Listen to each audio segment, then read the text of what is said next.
ಅಕ್ಕ ಕೆಲ್ಸ ಸಿಕ್ತು. ಅರೆ ವಾ, ಅಭಿನಂದನೆಗಳು. ಇನ್ನೂ ಸಿಕ್ಕಾಪಟ್ಟೆ ಶಾಪಿಂಗ್.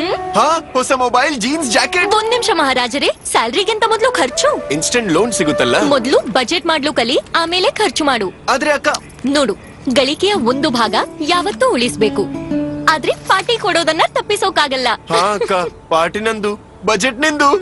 ಹೌದಾ? RBI ಹೇಳುತ್ತೆ, ಸರಿಯಾದ ಆರ್ಥಿಕ ಅಭ್ಯಾಸ ನಿಮ್ಮನ್ನು ಕಾಪಾಡುತ್ತೆ.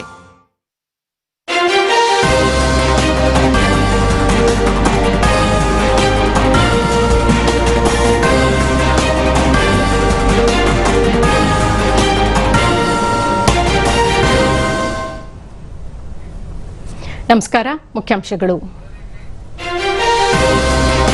ಭಯೋತ್ಪಾದನೆ ವಿರುದ್ಧ ಜಾಗತಿಕ ಜಾಗೃತಿಗೆ ಪ್ರಯತ್ನ, ಭಾರತಕ್ಕೆ ಮರಳಿದ ಸರ್ವಪಕ್ಷಗಳ 2 ನಿಯೋಗ.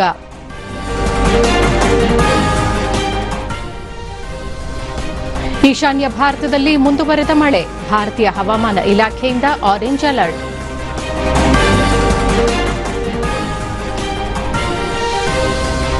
ಕೃಷಿ ಅಭಿವೃದ್ಧಿಗೆ ಕೇಂದ್ರ ಸರ್ಕಾರದಿಂದ ಹೆಚ್ಚಿನ ಒತ್ತು, ರಾಜ್ಯದ ವಿವಿಧೆಡೆ ಮುಂದುವರೆದ ಕೃಷಿ ಸಂಕಲ್ಪ ಯಾತ್ರೆ.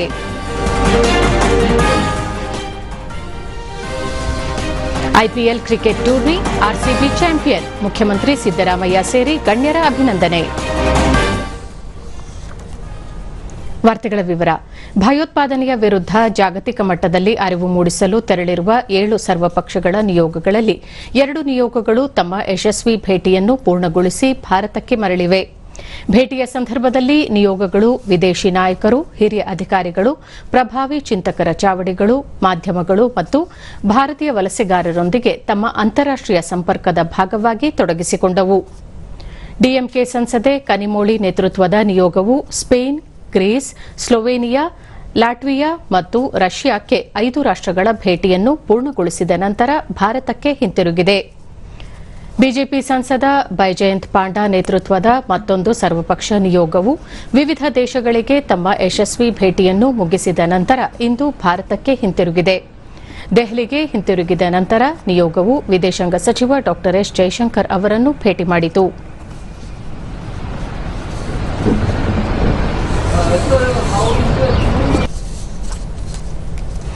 ಭಯೋತ್ಪಾದನೆ ವಿರುದ್ಧದ ಹೋರಾಟಕ್ಕೆ ಬ್ರಿಟನ್ ಸರ್ಕಾರ ವ್ಯಕ್ತಪಡಿಸಿದ ಒಗ್ಗಟ್ಟು ಮತ್ತು ಬೆಂಬಲವನ್ನು ಭಾರತ ಶ್ಲಾಘಿಸಿದೆ.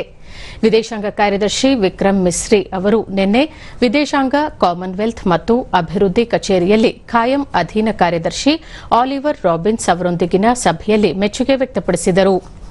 ದೆಹಲಿಯಲ್ಲಿ ನಡೆದ 17ನೇ ಭಾರತ ಬ್ರಿಟನ್ ವಿದೇಶಾಂಗ ಕಚೇರಿ ಸಮಾಲೋಚನೆಗಳು ಮತ್ತು 1ನೇ ಕಾರ್ಯತಂತ್ರದ ರಫ್ತು ಮತ್ತು ತಂತ್ರಜ್ಞಾನ ಸಹಕಾರ ಸಂವಾದದ ಸಂದರ್ಭದಲ್ಲಿ ನಡೆದ ಚರ್ಚೆಯಲ್ಲಿ ಅವರು ಪಾಲ್ಗೊಂಡಿದ್ದರು.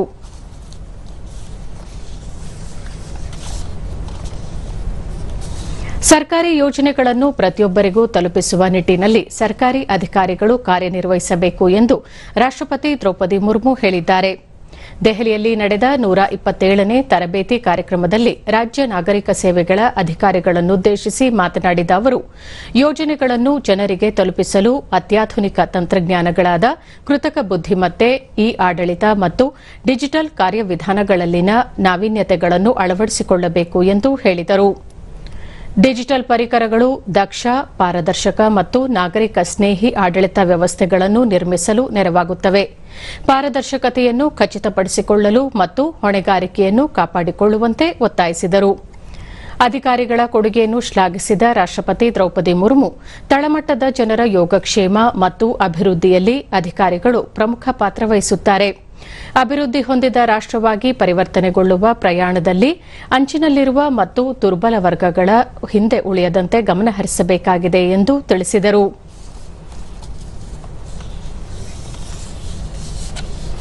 ಲಡಾಖ್ ಸ್ವಾಯತ್ತ ಬೆಟ್ಟ ಅಭಿವೃದ್ಧಿ ಮಂಡಳಿಯ ತಿದ್ದುಪಡಿ ನಿಯಂತ್ರಣ ನಿಯಮಗಳು 2025ಕ್ಕೆ ರಾಷ್ಟ್ರಪತಿ ದ್ರೌಪದಿ ಮುರ್ಮು ಅವರು ಒಪ್ಪಿಗೆ ಸೂಚಿಸಿದ್ದಾರೆ.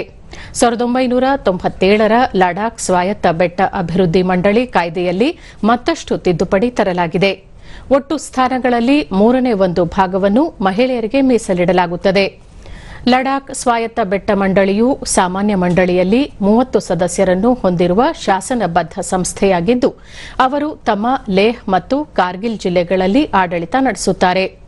ಇದೇ ವೇಳೆ ಲಡಾಖ್ ಅಧಿಕೃತ ಭಾಷೆಗಳ ನಿಯಮ 2025ಕ್ಕೂ ಒಪ್ಪಿಗೆ ನೀಡಲಾಗಿದೆ. ಈ ನಿಯಮವು ಇಡೀ ಕೇಂದ್ರಾಡಳಿತ ಪ್ರದೇಶಕ್ಕೆ ಅನ್ವಯವಾಗಲಿದ್ದು, ಕಾನೂನು ಮತ್ತು ನ್ಯಾಯ ಸಚಿವಾಲಯವು ಈ ನಿಯಮಕ್ಕೆ ಅಧಿಸೂಚನೆ ಹೊರಡಿಸಲಾಗಿದೆ. ಕೇಂದ್ರಾಡಳಿತ ಪ್ರದೇಶದ ಎಲ್ಲಾ ಅಥವಾ ಯಾವುದೇ ಅಧಿಕೃತ ಉದ್ದೇಶಗಳಿಗಾಗಿ ಇಂಗ್ಲಿಷ್, ಹಿಂದಿ, ಉರ್ದು, ಭೋಟಿ ಮತ್ತು ಪುರ್ಗಿ ಭಾಷೆಗಳನ್ನು ಅಧಿಕೃತ ಭಾಷೆಗಳಾಗಿ ಗುರುತಿಸಲಾಗಿದೆ. ಅಸ್ಸಾಂ, ಬಿಹಾರ, ಹಿಮಾಚಲ ಪ್ರದೇಶ ಮತ್ತು ಪಶ್ಚಿಮ ಮಧ್ಯಪ್ರದೇಶಗಳಲ್ಲಿ ಇಂದು ಭಾರೀ ಮಳೆಯಾಗಲಿದ್ದು, ಭಾರತೀಯ ಹವಾಮಾನ ಇಲಾಖೆ ಆರೆಂಜ್ ಅಲರ್ಟ್ ನೀಡಿದೆ. ಮಧ್ಯಪ್ರದೇಶ, ವಿದರ್ಭ, ಛತ್ತೀಸ್ಗಢ, ಬಿಹಾರ, ಪಶ್ಚಿಮ ಬಂಗಾಳ ಮತ್ತು ಜಾರ್ಖಂಡ್ನಲ್ಲಿ ಗುಡುಗು ಸಹಿತ ಗಂಟೆಗೆ 50 ಕಿಲೋಮೀಟರ್ ವೇಗದಲ್ಲಿ ಗಾಳಿ ಬೀಸಲಿದ್ದು ಮಳೆಯಾಗಲಿದೆ. ವಾಯವ್ಯ ಭಾರತದಲ್ಲಿ ಜಮ್ಮು ಕಾಶ್ಮೀರ, ಲಡಾಖ್, ಹಿಮಾಚಲ ಪ್ರದೇಶ, ಉತ್ತರಾಖಂಡ, ಪಂಜಾಬ್, ಹರಿಯಾಣ, ಚಂಡೀಗಢ ಮತ್ತು ದೆಹಲಿಯಲ್ಲೂ ಇದೇ ರೀತಿಯ ಪರಿಸ್ಥಿತಿ ಇರಲಿದೆ ಎಂದು ಹವಾಮಾನ ಇಲಾಖೆ ತಿಳಿಸಿದೆ.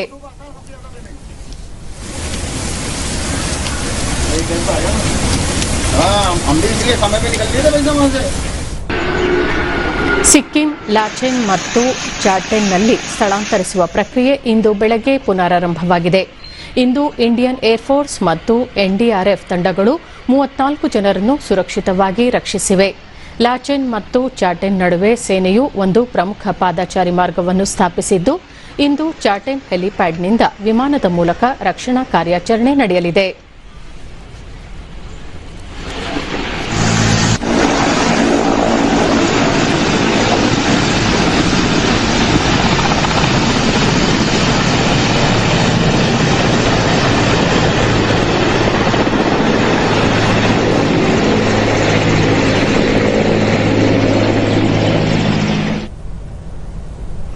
ಭಾರತವು ಭಯೋತ್ಪಾದನೆ ಮತ್ತು ಪರಮಾಣು ಬೆದರಿಕೆಯ ಆತಂಕದಲ್ಲಿ ಬದುಕುವುದಿಲ್ಲ ಎಂದು ರಕ್ಷಣಾ ಪಡೆಗಳ ಮುಖ್ಯಸ್ಥ ಜನರಲ್ ಅನಿಲ್ ಚೌಹಾಣ್ ಪ್ರತಿಪಾದಿಸಿದ್ದಾರೆ.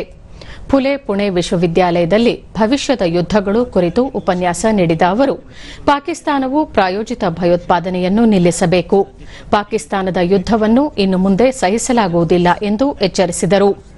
ಪಹಲ್ಗಾಮ್ ಭಯೋತ್ಪಾದಕ ದಾಳಿಗೆ ತ್ವರಿತ ಮತ್ತು ನಿಖರವಾದ ಪ್ರತಿಕ್ರಿಯೆಯಾಗಿ ಪ್ರಾರಂಭಿಸಲಾದ ಆಪರೇಷನ್ ಸಿಂಧೂರ್ ಗಡಿಯುದ್ದಕ್ಕೂ ಭಯೋತ್ಪಾದಕ ಶಿಬಿರಗಳು ಹಾಗೂ ಪಾಕಿಸ್ತಾನ ಆಕ್ರಮಿತ ಜಮ್ಮು ಕಾಶ್ಮೀರವನ್ನು ಗುರಿಯಾಗಿರಿಸಿಕೊಂಡಿದೆ ಎಂದು ರಕ್ಷಣಾ ಪಡೆಗಳ ಮುಖ್ಯಸ್ಥ ಜನರಲ್ ಅನಿಲ್ ಚೌಹಾಣ್ ಹೇಳಿದರು.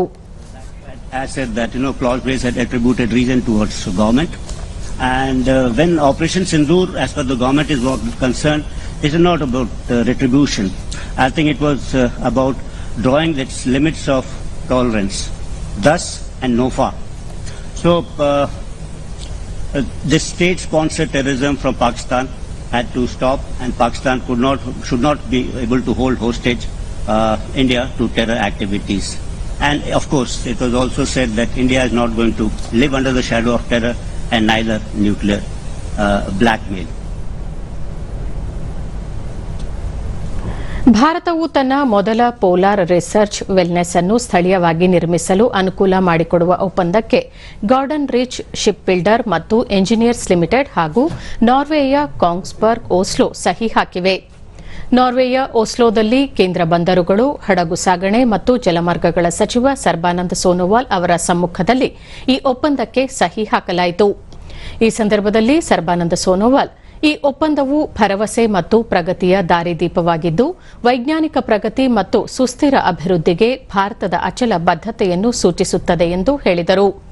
ಇತ್ತೀಚಿನ ವೈಜ್ಞಾನಿಕ ಉಪಕರಣಗಳೊಂದಿಗೆ ಹಡಗು ಸಜ್ಜುಗೊಂಡಿದೆ.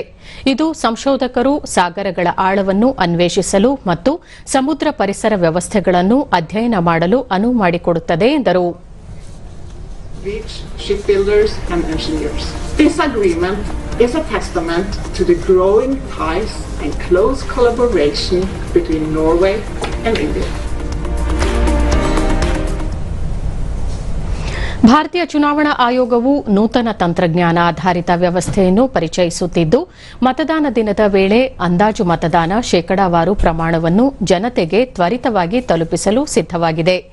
ಪ್ರತಿ 2 ಗಂಟೆಗೆ ಮತಗಟ್ಟೆ ಅಧಿಕಾರಿಗಳು ತಮ್ಮ ಮತಗಟ್ಟೆಗಳಲ್ಲಿ ಶೇಕಡಾವಾರು ಮತದಾನವನ್ನು ನೇರವಾಗಿ ಹೊಸ ಇಸಿಐ ನೆಟ್ ಆಪ್ನಲ್ಲಿ ನಮೂದಿಸುವ ವ್ಯವಸ್ಥೆ ಜಾರಿಗೆ ಬರುತ್ತಿದೆ. ಈ ಮಾಹಿತಿಯನ್ನು ಕ್ಷೇತ್ರ ಮಟ್ಟದಲ್ಲಿ ತಕ್ಷಣವೇ ಸಂಗ್ರಹಿಸಲಾಗುತ್ತದೆ. ಅಂದಾಜು ಶೇಕಡಾವಾರು ಮತದಾನದ ಮಾಹಿತಿಯನ್ನು ಹಿಂದಿನಂತೆ ಪ್ರತಿ 2 ಗಂಟೆಗೊಮ್ಮೆ ಪ್ರಕಟಿಸಲಾಗುವುದು. ಈ ಮಾಹಿತಿ ನವೀಕೃತ ವೋಟರ್ ಟರ್ನ್ಔಟ್ ಆಪ್ ಮೂಲಕ ಲಭ್ಯವಾಗಲಿದೆ. ಈ ನಡುವೆ 17C ಅರ್ಜಿ ಸಲ್ಲಿಸುವ ಕಾನೂನುಬದ್ಧ ಪ್ರಕ್ರಿಯೆಯಲ್ಲಿ ಯಾವುದೇ ಬದಲಾವಣೆ ಇರುವುದಿಲ್ಲ ಎಂದು ಆಯೋಗ ಸ್ಪಷ್ಟಪಡಿಸಿದೆ. ಬಿಹಾರ ಚುನಾವಣೆಗೂ ಮೊದಲು ಈ ನವೀಕೃತ ವ್ಯವಸ್ಥೆ ಇಸಿಐ ನೆಟ್ ಆಪ್ನಲ್ಲಿ ಸಂಪೂರ್ಣವಾಗಿ ಅಳವಡಿಸಲಾಗುವುದು ಎಂದು ಆಯೋಗ ತಿಳಿಸಿದೆ.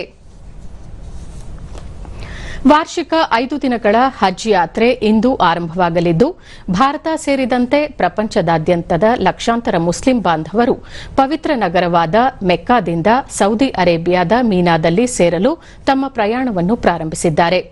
ಇಂದು ಮುಂಜಾನೆ ಅರಾಫತ್ ಕಡೆಗೆ ಹಜ್ ಪಠಣ ಪ್ರಾರ್ಥನೆಯ ದಿನದ ಪ್ರಮುಖ ಆಚರಣೆಗಾಗಿ ತೆರಳುತ್ತಿದ್ದು, ಯಾತ್ರಿಕರು ಅಲ್ಲಿ ಪ್ರಾರ್ಥನೆ ಸಲ್ಲಿಸಲಿದ್ದಾರೆ.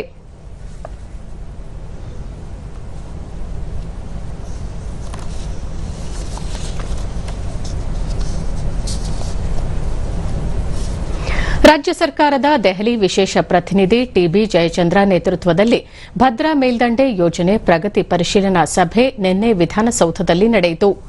ಸಭೆಯಲ್ಲಿ ಜೆಡಿಎಸ್ ಶಾಸಕಾಂಗ ಪಕ್ಷದ ನಾಯಕ ಸುರೇಶ್ ಬಾಬು, ಜಲಸಂಪನ್ಮೂಲ ಇಲಾಖೆಯ ಪ್ರಧಾನ ಕಾರ್ಯದರ್ಶಿ ಹಾಗೂ ಹೆಚ್ಚುವರಿ ಮುಖ್ಯ ಕಾರ್ಯದರ್ಶಿ ಗೌರವ್ ಗುಪ್ತಾ ಸೇರಿದಂತೆ ಇತರರು ಉಪಸ್ಥಿತರಿದ್ದರು. ಭದ್ರಾ ಮೇಲ್ದಂಡೆ ಯೋಜನೆಯನ್ನು ಕೇಂದ್ರ ಸರ್ಕಾರ ರಾಷ್ಟ್ರೀಯ ಯೋಜನೆಯೆಂದು ಘೋಷಿಸಿದ್ದು, 5,300 ಕೋಟಿ ರೂಪಾಯಿಯನ್ನು ಕೇಂದ್ರ ಸರ್ಕಾರ ಬಿಡುಗಡೆ ಮಾಡಬೇಕಾಗಿದೆ. ಕಳೆದ ಕೆಲವು ವರ್ಷಗಳಿಂದ ಈ ಯೋಜನೆ ಪ್ರಗತಿಯಲ್ಲಿದ್ದರೂ ಸಹ ಕೇಂದ್ರ ಸರ್ಕಾರ ಹಣ ಬಿಡುಗಡೆ ಮಾಡಿಲ್ಲ. ಈ ಹಿನ್ನೆಲೆಯಲ್ಲಿ ಕೇಂದ್ರ ಸರ್ಕಾರ ಹಣ ಬಿಡುಗಡೆ ಮಾಡುವಂತೆ ಕೇಂದ್ರದ ಸಚಿವರು ಮತ್ತು ಸಂಸದರೊಂದಿಗೆ ಪ್ರಧಾನಿ ನರೇಂದ್ರ ಮೋದಿ ಅವರನ್ನು ಭೇಟಿ ಮಾಡಲು ತೀರ್ಮಾನಿಸಲಾಯಿತು.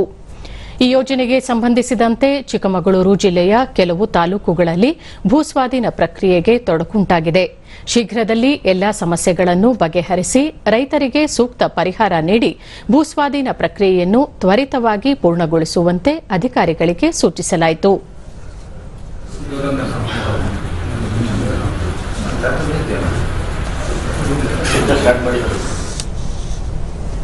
ಗದಗ, ಬೆಟಗೇರಿ, ಅವಳಿ ನಗರಗಳಲ್ಲಿ ನಗರಾಭಿವೃದ್ಧಿ ಇಲಾಖೆ, ಪೌರಾಡಳಿತ ನಿರ್ದೇಶನಾಲಯ ಹಾಗೂ ಜಿಲ್ಲಾಡಳಿತದ ಸಹಯೋಗದೊಂದಿಗೆ ಗದಗ, ಬೆಟಗೇರಿ ವ್ಯಾಪಾರ, ಸಂಸ್ಕೃತಿ ಮತ್ತು ವಸ್ತು ಪ್ರದರ್ಶನ ಪ್ರಾಧಿಕಾರ ಉದ್ಘಾಟನೆ ಹಾಗೂ ವಸ್ತು ಪ್ರಾಧಿಕಾರದ ಅಭಿವೃದ್ಧಿಯ ಪರಿಕಲ್ಪನೆಯ ಅನಾವರಣವನ್ನು ಪೌರಾಡಳಿತ ಸಚಿವ ಹಾಗೂ ಹಜ್ ಖಾತೆ ಸಚಿವ ರಹೀಂ ಖಾನ್ ನಿನ್ನೆ ಉದ್ಘಾಟಿಸಿದರು.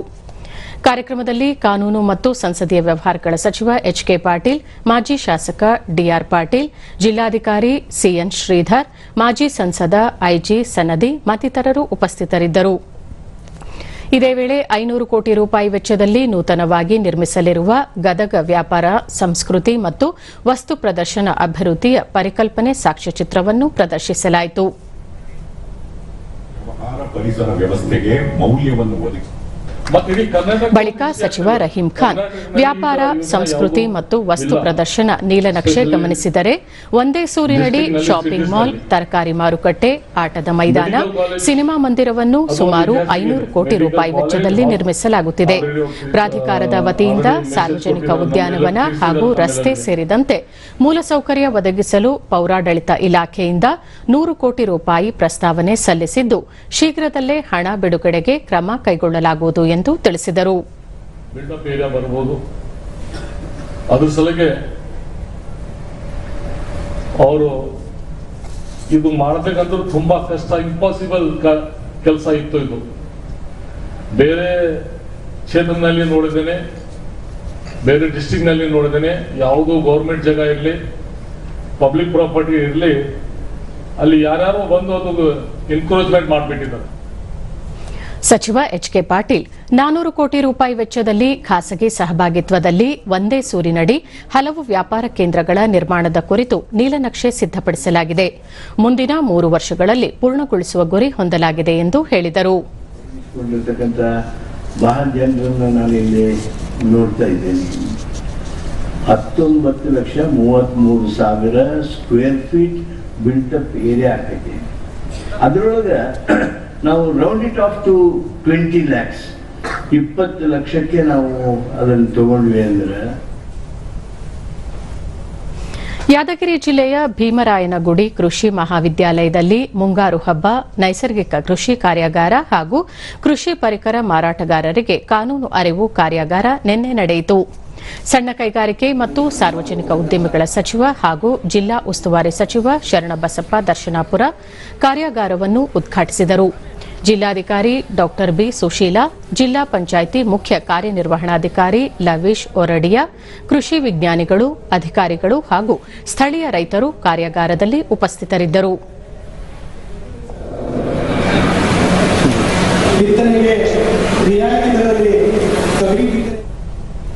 ಬಳಿಕ ಸಚಿವ ಶರಣಬಸಪ್ಪ ದರ್ಶನಾಪುರ, ಭಾರತ ಕೃಷಿ ಪ್ರಧಾನ ರಾಷ್ಟವಾಗಿದೆ. ಕೃಷ್ಣ ಭದ್ರಾ ಮೇಲ್ದಂಡೆ ಯೋಜನೆಗಳಿಂದಾಗಿ ಈ ಜಿಲ್ಲೆಯು 3 ಲಕ್ಷ ಹೆಕ್ಟೇರ್ ನೀರಾವರಿ ಪ್ರದೇಶ ಹೊಂದಿದೆ. ಅವಶ್ಯವಿರುವ ಹೆಚ್ಚುವರಿಯಾಗಿ ಬೆಳೆಯುವ ಶಕ್ತಿ ಈ ಭಾಗದ ರೈತರಿಗಿದೆ. ಈ ನಿಟ್ಟಿನಲ್ಲಿ ಸರ್ಕಾರ ರೈತರಿಗಾಗಿ ನೀಡಿರುವ ಯೋಜನೆಗಳನ್ನು ಸದುಪಯೋಗ ಮಾಡಿಕೊಳ್ಳಬೇಕೆಂದು ಸಲಹೆ ನೀಡಿದರು. ಹೆಕ್ಟೇರ್ ನೀರಾವರಿ ಅನ್ನೋದಕ್ಕಿಂತ ಮತ್ತೆ ಬೇರೆ ಅದು ನಾವು ಕೆನಾಲಿಂದ ನೀರು ಎಳ್ಕೋದಾಗೋದು ಏನು ಮಾಡ್ತಕ್ಕಂತಾಗೋದು ಇವೆಲ್ಲ ಕೂಡ ಇದ್ದು ಎಲ್ಲ ನನಗೆ ಅನ್ಸೋ ಮಟ್ಟಿಗೆ ಇವತ್ತು ಅಪ್ಪರ್ ಕೃಷ್ಣ ಪ್ರಾಜೆಕ್ಟ್ ನಿಂದ 3 ಲಕ್ಷ ಹೆಕ್ಟೇರ್ ನೀರಾವರಿ ಆಗ್ತಕ್ಕಂಥ ಪ್ರದೇಶ.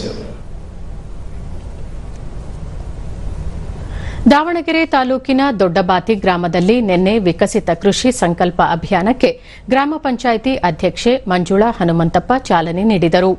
ಕೃಷಿ ಅಧಿಕಾರಿಗಳಾದ ಅಶೋಕ್, ರೇಷ್ಮಾ ಪರ್ವೇಜ್ ಬಾನು, ಭಾರತೀಯ ಮೀನು ಸಂಶೋಧನಾ ಹಿರಿಯ ವಿಜ್ಞಾನಿ ಶಾಂತಕುಮಾರ್ ಹಾಗೂ ರೈತರು ಅಭಿಯಾನದಲ್ಲಿ ಭಾಗವಹಿಸಿದ್ದರು. ಅದೇ ರೀತಿ ಮತ್ತೊಬ್ಬರಿಗೆ ನಾನು ಹೃತ್ಪೂರ್ವಕವಾದ ಸ್ವಾಗತ. ದೂರದರ್ಶನದೊಂದಿಗೆ ರೈತ ಕೆಜಿ ಉಮೇಶ್, ರೈತರಿಗೆ ಕೃಷಿ ಚಟುವಟಿಕೆಗಳಿಗೆ ಅಗತ್ಯವಾದ ಪರಿಕರಗಳನ್ನು ಸಬ್ಸಿಡಿ ದರದಲ್ಲಿ ನೀಡುತ್ತಿರುವುದರಿಂದ ಬಹಳ ಅನುಕೂಲವಾಗಿದ್ದು ಆರ್ಥಿಕವಾಗಿ ಸಬಲರಾಗಲು ನೆರವಾಗಿದೆ ಎಂದು ತಿಳಿಸಿದರು. ಆರ್ಥಿಕವಾಗಿ ಸಬಲರಾಗ್ತಾರೆ. ಅದರಿಂದ ಎಲ್ಲ ನಮ್ಮ ಇಲಾಖೆಯಲ್ಲಿ ಇರತಕ್ಕಂಥ ಅಧಿಕಾರಿಗಳು ತುಂಬಾ ಒಳ್ಳೆ ಕೆಲಸವನ್ನು ಕೂಡ ಮಾಡ್ತಾ ಇದ್ದಾರೆ.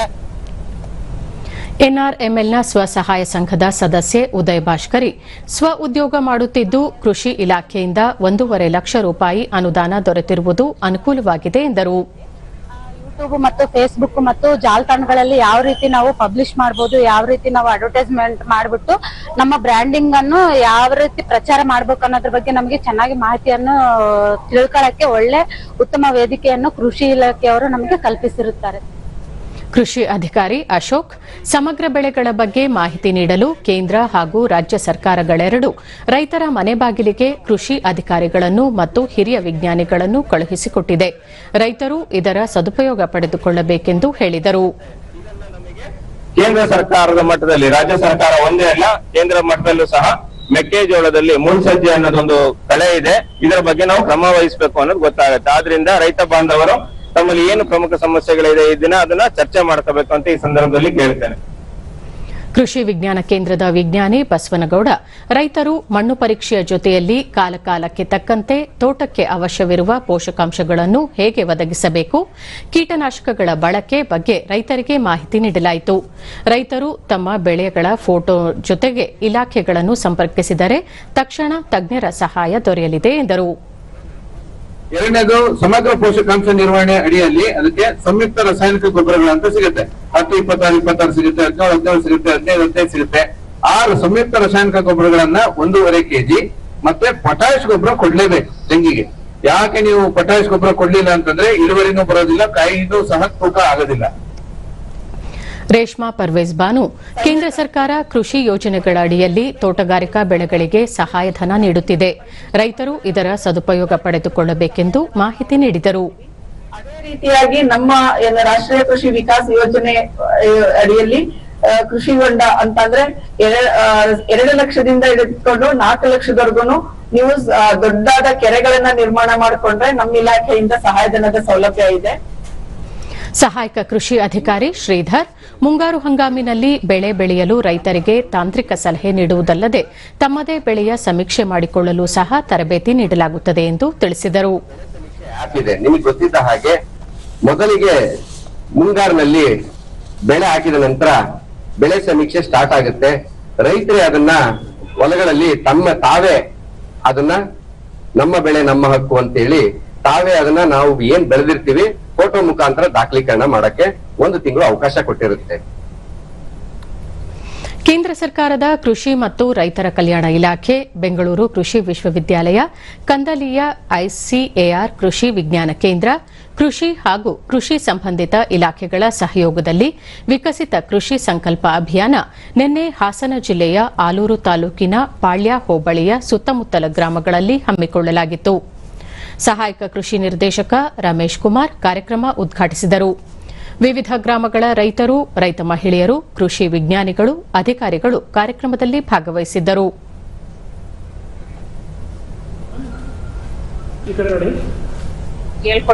ದೂರದರ್ಶನದೊಂದಿಗೆ ರೈತ ಮಹಿಳೆ ವೀಣಾ ಈ ಕಾರ್ಯಕ್ರಮದ ಮೂಲಕ ಹಸು ಸಾಕಣೆ, ಕೃಷಿ ಚಟುವಟಿಕೆಗಳ ಬಗ್ಗೆ ಮಾಹಿತಿ ಪಡೆದುಕೊಳ್ಳಲಾಯಿತು.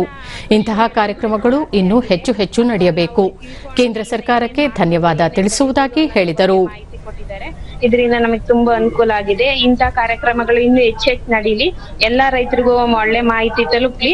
ನಮ್ಗೆ ಈ ಕಾರ್ಯಕ್ರಮ ನಮ್ಮೂರಲ್ಲಿ ಮಾಡಿದ್ಕೆ ಕೇಂದ್ರ ಸರ್ಕಾರಕ್ಕೆ ಮತ್ತೆ ಕೃಷಿ ವಿಭಾಗಕ್ಕೆ ಧನ್ಯವಾದಗಳು.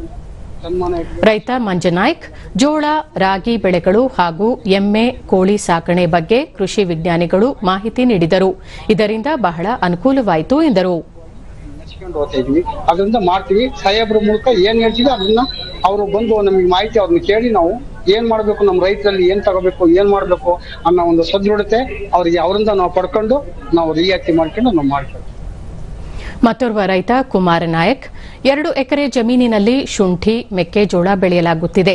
ಕಾರ್ಯಕ್ರಮದಲ್ಲಿ ಮೆಕ್ಕೆಜೋಳಕ್ಕೆ ಬರುವ ರೋಗ ಹಾಗೂ ಅದರ ನಿಯಂತ್ರಣ, ಹಸು ಸಾಕಣೆ ಬಗ್ಗೆ ಮಾಹಿತಿ ಪಡೆಯಲಾಯಿತು. ಇದರಿಂದ ಬಹಳ ಅನುಕೂಲವಾಯಿತು ಎಂದು ಹೇಳಿದರು. ಹಸುಗಳನ್ನು ಹೇಗೆ ನಾವು ನಿಯಂತ್ರಣ ಮಾಡಬಹುದು ಅನ್ನೋದ್ರ ಬಗ್ಗೆ ತುಂಬಾ ಉತ್ತಮವಾದ ಮಾಹಿತಿಯನ್ನು ನೀಡಿದ್ದಾರೆ. ಎಲ್ಲ ರೈತರಿಗೂ ಉತ್ತಮವಾದಂತಹ ಮಾಹಿತಿಯನ್ನು ನೀಡಿ ಉತ್ತಮವಾದಂತಹ ಬೆಳವಣಿಗೆ ಹೇಗೆ ಮುಂದುವರಿಸಬೇಕು ಅನ್ನೋದ್ರ ಬಗ್ಗೆ ಉತ್ತಮ ಮಾಹಿತಿ ನೀಡಿದ್ದಾರೆ.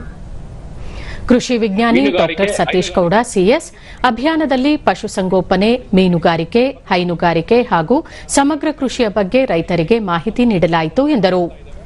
ಈ ಕಾರ್ಯಕ್ರಮದ ಜೊತೆಗೆ ಎಲ್ಲ ರೈತರಿಗೆ ಒಂದು ಕಲ್ಯಾಣ ಕಾರ್ಯಕ್ರಮಗಳು ಮತ್ತೆ ಕರ್ನಾಟಕ ಸರ್ಕಾರದ ಮತ್ತು ಭಾರತ ಸರ್ಕಾರದ ಕಲ್ಯಾಣ ಕ್ರಮಗಳನ್ನ ನಾವು ಅವರಿಗೆ ಸದುಪಯೋಗ ಪಡಿಸಿಕೊಳ್ಳುವಂತ ನಾವು ಅವರಿಗೆ ತಿಳುವಳಿಕೆ ಜ್ಞಾನವನ್ನು ನಾವು ಕೊಡ್ತಾ ಇದ್ದೇವೆ.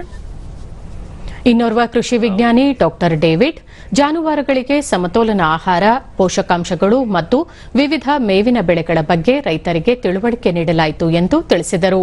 ಈ ವಿಲೇಜ್ನಲ್ಲಿ ನಾವು ಇವರಿಗೆ ಹೇಗ ಫೀಡಿಂಗ್ ಫಾರ್ಮುಲೇಷನ್ ಮಾಡಿ ಪಶುಕ್ಕೆ ಕೊಡಬೇಕಂತ ಬಗ್ಗೆ ಮಾತಾಡಿದ್ವಿ. ಆಮೇಲೆ ಅವರು ಸ್ವಲ್ಪ ಸಂಶಯ ಕೇಳಿದ್ದಾರೆ, ಅದಕ್ಕೆ ಎಕ್ಸ್ಪ್ಲೇನ್ ಮಾಡಿ ಕೊಟ್ಟಿದ್ವಿ.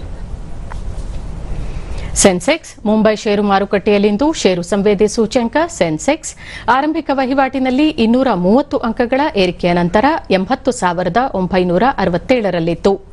ರಾಷ್ಟ್ರೀಯ ಸಂವೇದಿ ಸೂಚ್ಯಂಕ ನಿಫ್ಟಿ ಸಹ 70 ಅಂಕಗಳ ಏರಿಕೆಯ ನಂತರ 24,612ರಲ್ಲಿ ವಹಿವಾಟು ಆರಂಭಿಸಿದೆ. ಅಂತಾರಾಷ್ಟ್ರೀಯ ಮಾರುಕಟ್ಟೆಯಲ್ಲಿ ಡಾಲರ್ ಎದುರು ರೂಪಾಯಿ ಮೌಲ್ಯ 19 ಪೈಸೆ ಇಳಿಕೆಯೊಂದಿಗೆ $85.80ಯಲ್ಲಿತ್ತು. 18 ವರ್ಷಗಳ ಬಳಿಕ ಕೊನೆಗೂ ರಾಯಲ್ ಚಾಲೆಂಜರ್ಸ್ ಬೆಂಗಳೂರು ತಂಡದ ಟ್ರೋಫಿ ಗೆಲ್ಲುವ ಕನಸು ನನಸಾಗಿದೆ. 18ನೇ ಆವೃತ್ತಿಯ ಐಪಿಎಲ್ನಲ್ಲಿ ಬೆಂಗಳೂರು ತಂಡ ಚಾಂಪಿಯನ್ ಆಗಿ ಹೊರಹೊಮ್ಮಿದೆ. ಅಹಮದಾಬಾದ್ನ ನರೇಂದ್ರ ಮೋದಿ ಕ್ರೀಡಾಂಗಣದಲ್ಲಿ ನಡೆದ ಫೈನಲ್ ಪಂದ್ಯದಲ್ಲಿ ಟಾಸ್ ಸೋತು ಮೊದಲು ಬ್ಯಾಟ್ ಮಾಡಿದ ಆರ್ಸಿಬಿ ನಿಗದಿತ 20 ಓವರ್ಗಳಲ್ಲಿ 9 ವಿಕೆಟ್ ನಷ್ಟಕ್ಕೆ 191 ರನ್ ಕಲೆ ಹಾಕಿತು. ಈ ಗುರಿಯನ್ನು ಬೆನ್ನತ್ತಿದ ಪಂಜಾಬ್ ಕಿಂಗ್ಸ್ ತಂಡ ಅಂತಿಮದವರೆಗೂ ಹೋರಾಡಿತಾದರೂ ಪಂದ್ಯ ಗೆಲ್ಲಲು ಸಾಧ್ಯವಾಗಲಿಲ್ಲ. ತಂಡದ ಪರ ಶಶಾಂಕ್ ಸಿಂಗ್ 61 ರನ್ ಗಳಿಸಿದರು. ಆದರೂ ತಂಡವನ್ನು ಗೆಲುವಿನ ದಡಕ್ಕೆ ಸೇರಿಸಲು ಸಾಧ್ಯವಾಗಲಿಲ್ಲ. ಅಂತಿಮವಾಗಿ ಪಂಜಾಬ್ ಕಿಂಗ್ಸ್ 184 ರನ್ ಗಳಿಸಲಷ್ಟೇ ಶಕ್ತವಾಯಿತು.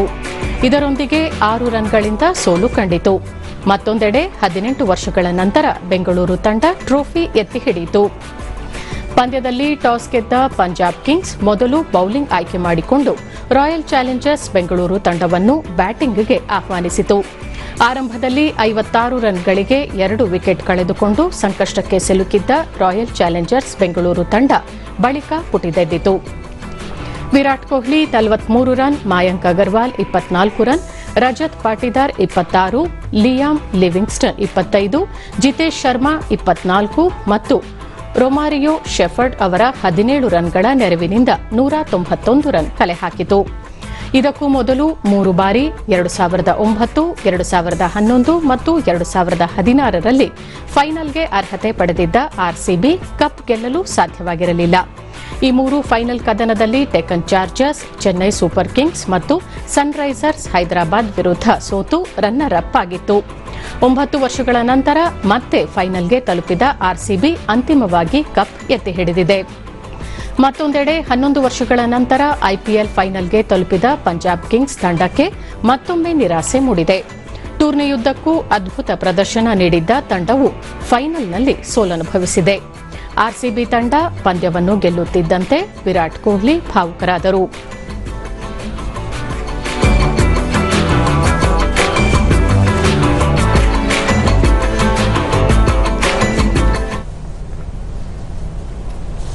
ಐಪಿಎಲ್ ಅಂತಿಮ ಪಂದ್ಯದಲ್ಲಿ ರಾಯಲ್ ಚಾಲೆಂಜರ್ಸ್ ಬೆಂಗಳೂರು ತಂಡ ಈ ಬಾರಿಯ ಐಪಿಎಲ್ ಕಪ್ ಗೆಲ್ಲುವ ಮೂಲಕ ಕನಸು ನನಸು ಮಾಡಿಕೊಂಡಿದೆ.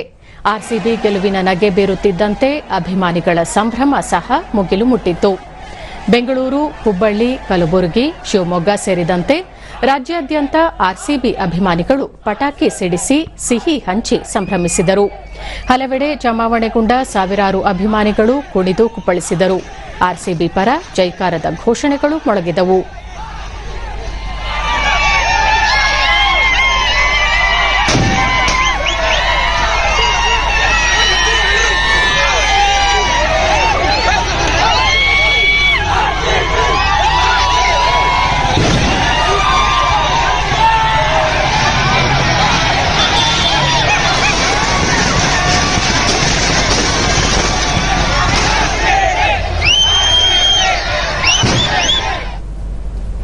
ಹದಿನೆಂಟು ವರ್ಷಗಳ ಬಳಿಕ ಆರ್ಸಿಬಿ ತಂಡ ಕಪ್ ಗೆದ್ದಿರುವುದಕ್ಕೆ ಹಲವು ಗಣ್ಯರು ಅಭಿನಂದಿಸಿದ್ದಾರೆ.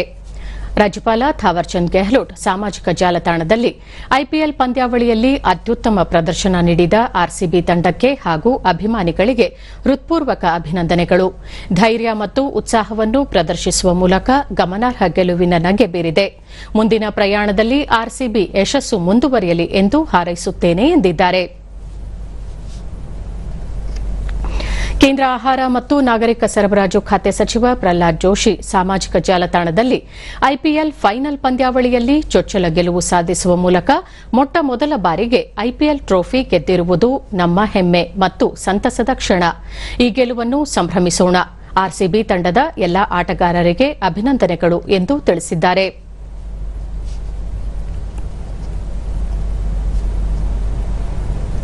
ಕೇಂದ್ರ ಸಚಿವ ಎಚ್ಡಿ ಕುಮಾರಸ್ವಾಮಿ ತಮ್ಮ ಸಾಮಾಜಿಕ ಜಾಲತಾಣದಲ್ಲಿ ಈ ಸಲ ಕಪ್ ನಮ್ದು ಎಂದು ಸಂತಸ ವ್ಯಕ್ತಪಡಿಸಿದ್ದಾರೆ. ಐಪಿಎಲ್ ಟೂರ್ನಿಯಲ್ಲಿ ಐತಿಹಾಸಿಕ ದಿಗ್ವಿಜಯ ಸಾಧಿಸಿದ ಆರ್ಸಿಬಿ ಬೆಂಗಳೂರು ತಂಡಕ್ಕೆ ಹೃತ್ಪೂರ್ವಕ ಅಭಿನಂದನೆಗಳು.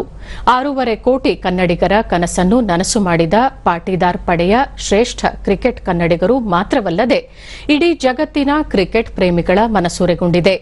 18 ವರ್ಷಗಳಷ್ಟು ಸುದೀರ್ಘ ಕಾಲ ತಂಡದ ಶ್ರೇಯಸ್ಸಿಗಾಗಿ ತಮ್ಮನ್ನು ಸಮರ್ಪಣೆ ಮಾಡಿಕೊಂಡ ಹಿರಿಯ ಆಟಗಾರ ವಿರಾಟ್ ಕೊಹ್ಲಿ ಅವರನ್ನು ಅಭಿನಂದಿಸುತ್ತೇನೆ ಎಂದಿದ್ದಾರೆ.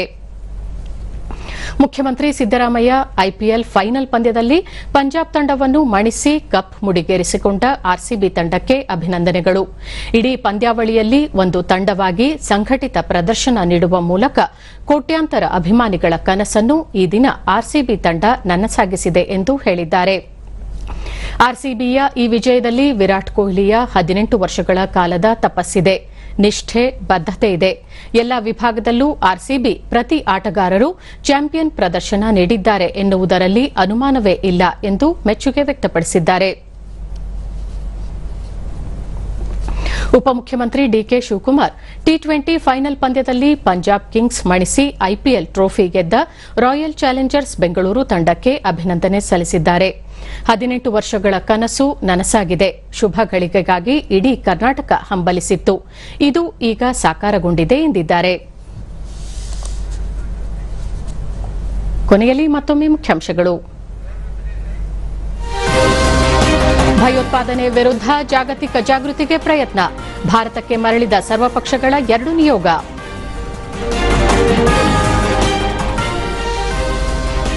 ಈಶಾನ್ಯ ಭಾರತದಲ್ಲಿ ಮುಂದುವರೆದ ಮಳೆ. ಭಾರತೀಯ ಹವಾಮಾನ ಇಲಾಖೆಯಿಂದ orange alert.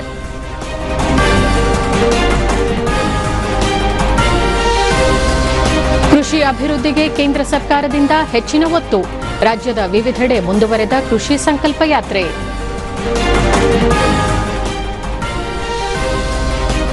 IPL cricket tourney RCB champion. ಮುಖ್ಯಮಂತ್ರಿ ಸಿದ್ದರಾಮಯ್ಯ ಸೇರಿ ಗಣ್ಯರ ಅಭಿನಂದನೆ.